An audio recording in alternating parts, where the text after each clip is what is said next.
नमस्कार। Competitive exams में English articles a, N और द ये अक्सर बहुत कंफ्यूज करते हैं, है ना? पर फिक्र की कोई बात नहीं। आज हम सब मिलकर इस कोड को हमेशा के लिए क्रैक करने वाले हैं। इस विश्लेषण के बाद हर सवाल का जवाब एकदम पूरे कॉन्फिडेंस के साथ दिया जा सकेगा। तो चलिए शुरू करते हैं। तो सबसे पहले इस एक पहेली पर गौर करते हैं। सोचिए जरा, हम ए यूनिवर्सिटी क्यों कहते हैं, लेकिन एनआर यूनिवर्सिटी यू से शुरू होता है जो एक वॉवल है, और आर एच से जो एक कॉन्सोनेंट है। फिर भी नियम एकदम उल्टा लग रहा है। बस यही वो कंफ्यूजन है जिसे आज हम जड़ से खत्म कर देंगे। तो आर्टिकल्स होते क्या हैं? देखिए, सीधे शब्दों में कहें तो आर्टिकल एक ऐसा शब्द है जो किसी नाउन के ठीक पहले लगता है और ये बताता है कि वो नाउन कोई खास है, मतलब स्पेसिफिक, या फिर कोई आम यानी जनरल। बस यही है इसका सबसे बेसिक काम। तो फिर वो सबसे बड़ा राज क्या है जो इस पूरी पहेली को सुलझा देगा? वो राज ये है कि सारा का सारा खेल स्पेलिंग का है ही नहीं, बल्कि साउंड का है। जी हाँ, आवाज का। अंग्रेजी के अक्षर नहीं, बल्कि उनकी आवाज वो तय करती है कि ए लगना है या एन। और नियम बहुत ही सीधा सा है।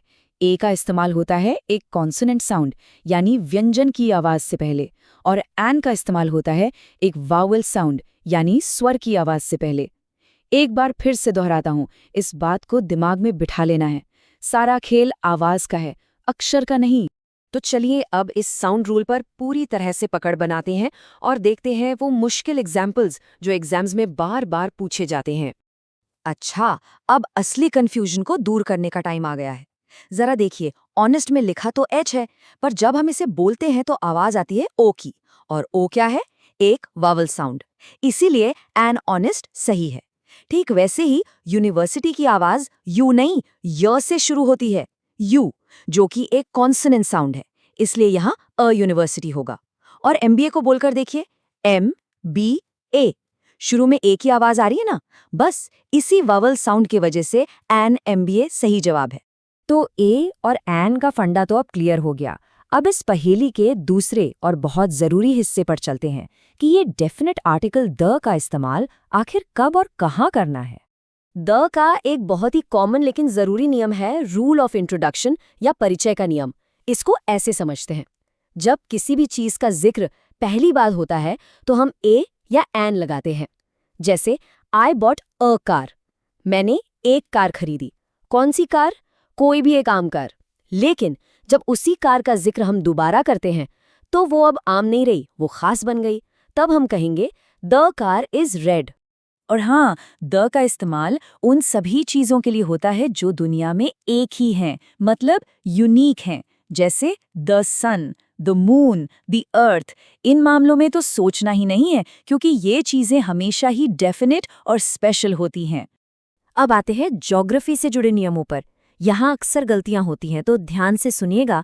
नियम ये है, नदियों, महासागरों, रेगिस्तानों और पूरी पर्वत श्रृंखलाओं मतलब माउंटेन रेंजेस के साथ हमेशा द लगता है, जैसे the Ganga, the Indian ocean, the Himalayas. लेकिन किसी एक अकेली झील या एक अकेले पहाड़ के नाम के साथ कोई भी आर्टिकल नहीं लगता, जैसे सिर्फ लेक चिल्का या mount Everest, the mount Everest नहीं।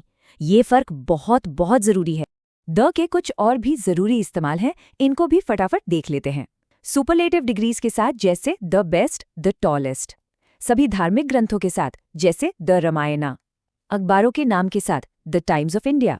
कुछ खास देशों के नाम के साथ जैसे द यूएसए, द यूके। और दिशाओं के नाम के साथ द ईस्ट, द वेस्ट।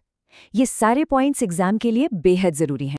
ठीक है, अब तक हमने ये समझा कि ए, एन और द कहाँ लगाना है, लेकिन अब हम समझेंगे कि आर्टिकल कहाँ नहीं लगाना है। जी हाँ, इसे जीरो आर्टिकल कहते हैं, और ये जानना भी उतना ही जरूरी है। तो ये नियम याद रखना है।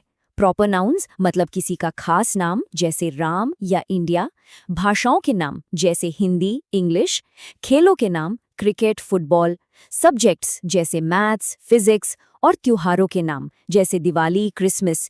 इन सब के पहले कोई आर्टिकल नहीं लगता। हम कहते हैं Ram is a good boy, the Ram नहीं, या फिर I love cricket, the cricket नहीं। तो चलिए अब आते हैं इस पूरे विश्लेषण के सबसे जरूरी हिस्से पर, वो टॉप ट्रिक्स जो एग्जाम में अच्छे नंबर लाने की चाबी हैं। एक बात गांठ बांध लीजिए, ए और एन से जुड़े लगभग 90% सवाल, मैं फिर से कह रही हूं 90% सवाल, सिर्फ और सिर्फ साउंड वाले नियम को टेस्ट करने के लिए बनाए जाते हैं। अगर ये साउंड वाला नियम पकड़ में आ गया तो समझिए कि ज्यादातर सवाल तो मुट्ठी में हैं। और ये रहे वो पैटर्न्स जो एग्जाम में लगभग पक्का ही मिलते हैं। सुपरलेटिव के साथ द, जैसे द बेस्ट पॉलिसी, ज्योग्राफी वाले नाम जैसे द गंगा और माउंट एवरेस्ट के बीच का फर्क, ए से द वाला सीक्वेंस जैसे I saw a dog, the dog was barking, और सबसे जरूरी साउंड पर आधारित शब्द जैसे a European versus an honest man. In patterns पर खास ध्यान देना है।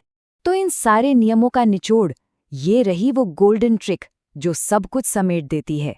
अगर कोई चीज पहली बार आई है या अनिश्चित है तो साउंड चेक करके ए या एन लगाइए।